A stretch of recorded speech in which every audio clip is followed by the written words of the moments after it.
When you're facing a tough challenge, sometimes the best thing you can do is just take a deep breath. We need to leave now. It's not safe here. But what about everything we've built? The community has really come together to support this initiative. It's been wonderful to see.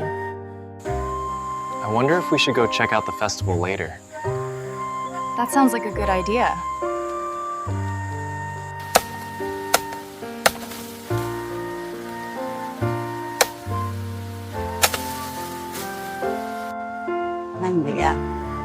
So I was telling him, you really need to consider what she's been going through lately. I'm harvesting these leaves.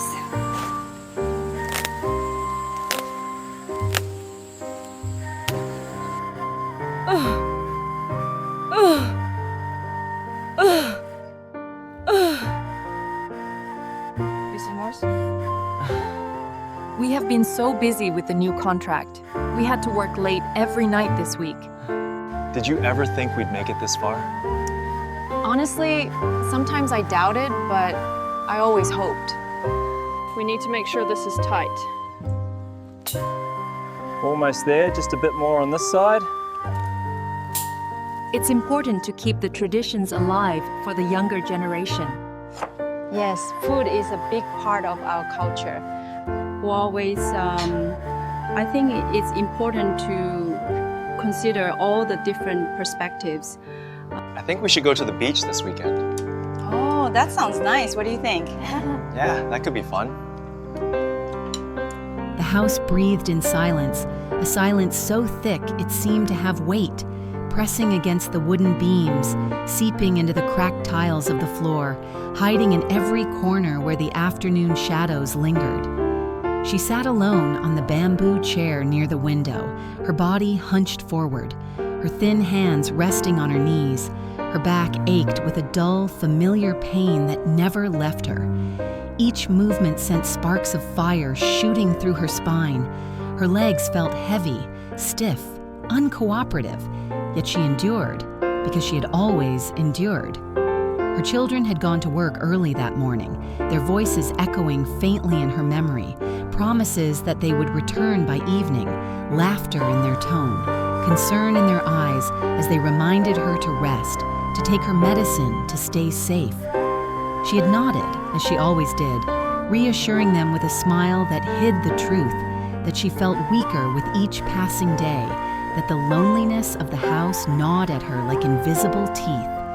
She poured herself a cup of tea, the steam rising in a fragile thread, the aroma of dried leaves filling the small room, the clock ticking above her head in slow, rhythmic beats.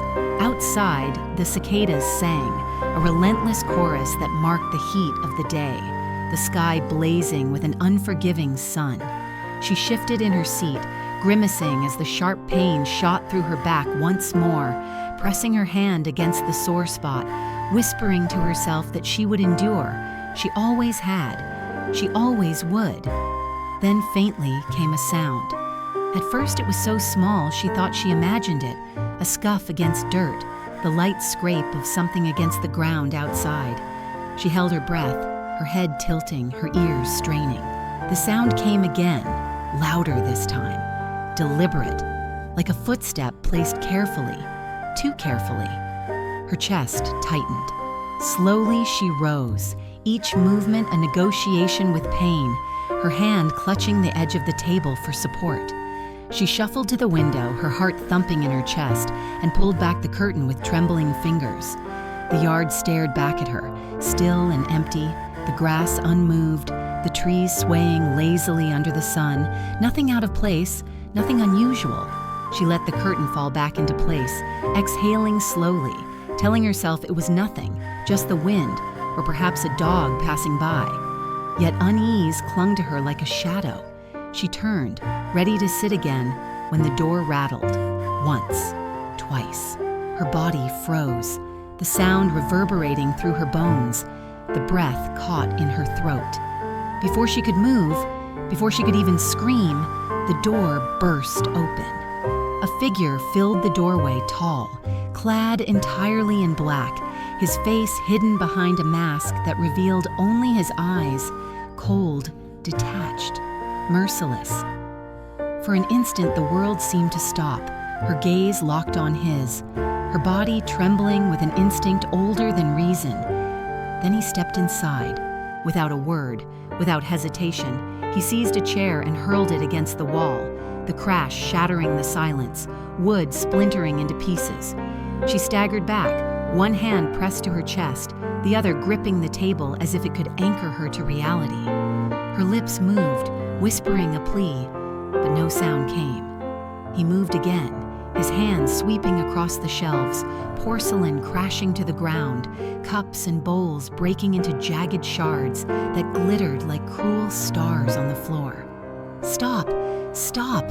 she finally managed to cry, her voice hoarse, desperate, trembling with fear. She stepped forward, her frail frame between him and the rest of the house, but he shoved her aside as though she were nothing more than paper. She fell, her body hitting the ground with a sickening thud, pain exploding in her back, a scream tearing from her throat. She lay there gasping, tears welling in her eyes, yet even in agony she clawed at the floor, dragging herself toward him, one trembling hand grasping his sleeve, begging him to stop, to leave, to spare the home her children had worked so hard to build. He kicked her hand away, the impact sending another jolt of pain through her fragile body. She cried out, curling against the floor, her breath shallow, her strength slipping away, but her will remained unbroken. He raged through the house, overturning the table, splitting the chairs into fragments, smashing the bed frame with brutal swings. Every strike echoed like thunder, each crash tearing away another piece of her life, another memory reduced to dust. She tried to rise, pulling herself upright against the wall, her body trembling, her vision swimming. But when she stood in his path once more, he shoved her harder, his hands like iron, and she collapsed again, her cry filling the house, a sound of both pain and fury. The walls trembled with violence, the small home groaning as though it too felt the assault. The photographs on the shelves fell, their glass shattering, faces from the past scattered across the floor. She stared at them through tears, the faces of her children, her family, now buried beneath shards of glass. She coughed, tasting blood, her lips trembling, yet she refused to surrender. With shaking hands, she grasped a fallen stick of wood, lifting it like a weapon, her eyes burning with defiance. The masked man paused, tilting his head as if amused, his eyes narrowing, and with a single swift motion, he struck the stick from her hand and shoved her against the bed frame. The impact knocked the air from her lungs, the world spinning, darkness creeping at the edges of her vision. But still, she clung to consciousness, clung to the thought of her son's smile, her daughter-in-law's gentle hands, the family that made her life worth living. She whispered their names, a prayer, a plea, a desperate call into the storm of violence. But he did not hear or did not care. He continued, relentless, breaking, overturning, destroying. The home that had sheltered generations was reduced to chaos, the air filled with the dust of broken wood and the sharp scent of fear. And then, just as suddenly as it had begun, it stopped. He stood in the wreckage, his chest rising and falling, his eyes fixed on her trembling form. For a long moment they stared at each other, her fear clashing against his silence, her pain mirrored in his cold gaze. Then he turned, stepping through the wreckage, and vanished through the door, leaving behind nothing but silence. But it was no longer the silence of peace. It was the silence of ruin, heavy, suffocating, filled with the echoes of destruction. She lay on the floor, her body broken, her tears sliding down her cheeks, her breath shallow, but her heart still beat, fragile but unyielding. She whispered again, this time not in fear, but in hope, calling for her children, praying they would return, praying they would find her before it was too late. The house groaned in the stillness, the dust settling over broken wood and shattered glass, and she knew this was only the beginning. The door creaked open slowly, sunlight spilling into the broken house, and the sound of footsteps echoed against the shattered floor. It was the daughter-in-law returning home after a long day of work, her face still carrying the weariness of labor, her hands covered in traces of soil, her mind already rehearsing what dinner she would prepare. But the moment her eyes fell upon the chaos inside, her body froze. The breath caught in her chest, and a scream tore from her throat before she could even think. The house, once warm, once filled with laughter and the soft hum of daily life, was now a battlefield. The chairs lay broken in twisted heaps, the table overturned, porcelain shards glittered under the harsh sunlight like cruel reminders of violence. And at the center of it all, on the cold, dusty floor, lay the mother. She rushed forward, her knees hitting the ground, her arms wrapping around the fragile body of the old woman. "Mother, mother," her voice cracked, heavy with panic, trembling as tears already began to fill her eyes. The old woman groaned, her face pale, her breath uneven, each inhalation shallow and strained. The daughter-in-law's hands moved frantically, brushing dust from the wrinkled cheeks, checking for wounds, desperate to know if the heart that had always guided the family still beat strong. The old woman opened her eyes slowly, her lips quivering, her gaze filled with both pain and relief as it met the younger woman's. "They came," she whispered, her voice no louder than the rustle of dry leaves in the wind, each word a labor, each syllable dragging through the weight of pain. A man all in black, his face hidden, he destroyed everything. He pushed me, he struck me down. Her words dissolved into coughing, her chest shaking, her hand clutching the daughter-in-law's sleeve with surprising strength for someone so frail. The younger woman's tears fell freely, dropping onto the old woman's hand, mixing with the dust and blood that stained her skin. Who did this?" the daughter-in-law asked, her voice trembling, her eyes scanning the destruction as though the intruder might still be lurking in the shadows. "Did you see his face? Anything? Anything at all?" The mother shook her head, her lips trembling with helplessness. No, he was hidden, all hidden. I could not see. Only his eyes, cold, dark, empty. He wanted nothing but to destroy. She coughed again, her body convulsing under the strain, and the younger woman pulled her closer, whispering comfort, whispering promises that she would be safe now, that it was over. But in her heart, fear coiled tighter, because she knew this was not truly over. The daughter-in-law struggled to lift the older woman onto the bed frame, though it was cracked and unstable, still offering more comfort than the cold floor. She fetched water, held it carefully to the mother's lips, and listened as the story was repeated in fragments, each detail sending new waves of dread through her heart. She wanted to call her husband immediately, to scream down the line that something terrible had happened, but she feared he would not make it in time, feared that even the act of calling might somehow bring the danger back. The old woman's eyes wandered the room, seeing not just the broken furniture, but the memories that had been shattered along with them. She pointed with a trembling finger to the family photographs, now strewn across the floor, the glass shattered, the images warped and smeared with dust. "Our home," she whispered. "They wanted to erase our home." Her tears welled again, her chest heaving with the effort of holding back sobs, because she knew the damage was not only to wood and stone, but to the spirit of the family itself. Suddenly, a noise outside, the crunch of gravel, the sound of footsteps approaching fast. The daughter-in-law froze, her heart racing, her body instinctively shielding the frail woman on the bed. She grabbed the nearest object, a broken piece of wood, holding it like a weapon though her hands shook violently. Her breath quickened, the silence stretching unbearably until the door burst open again. This time, it was not the intruder. It was her husband.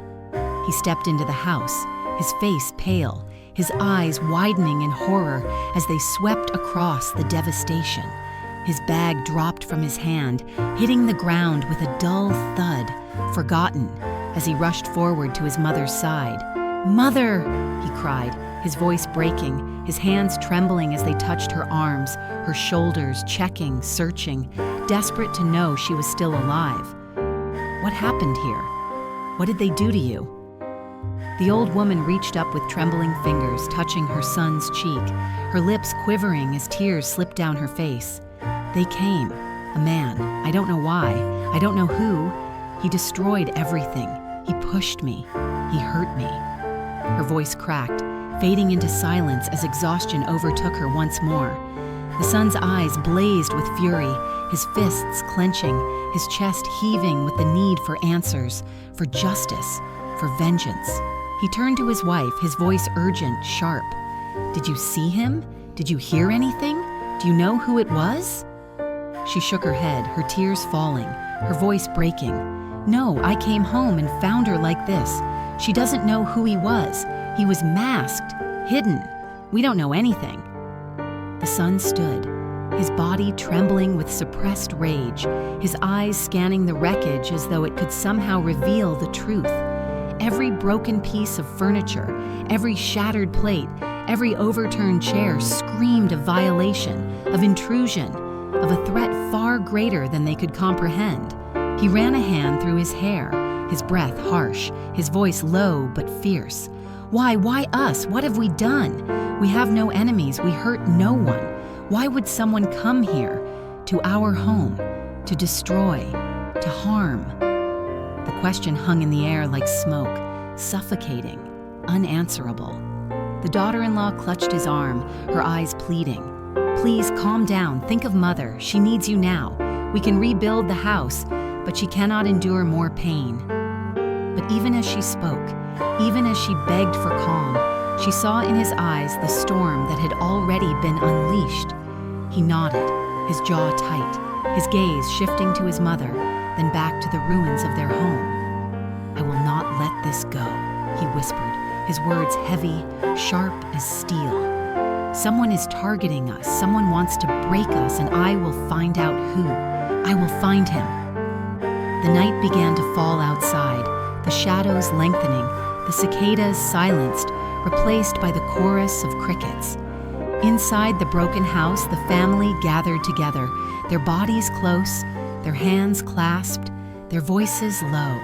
The mother lay resting, her breathing shallow but steady, her children watching over her like sentinels.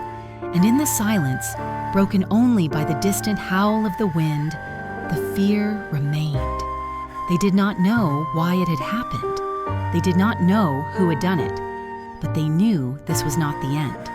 The silence that followed was almost unbearable, heavy and suffocating, broken only by the faint creaks of wood shifting under the weight of destruction. The son stood in the middle of the room, his fists clenched at his sides, his gaze sweeping over the shattered remnants of a life they had built together piece by piece.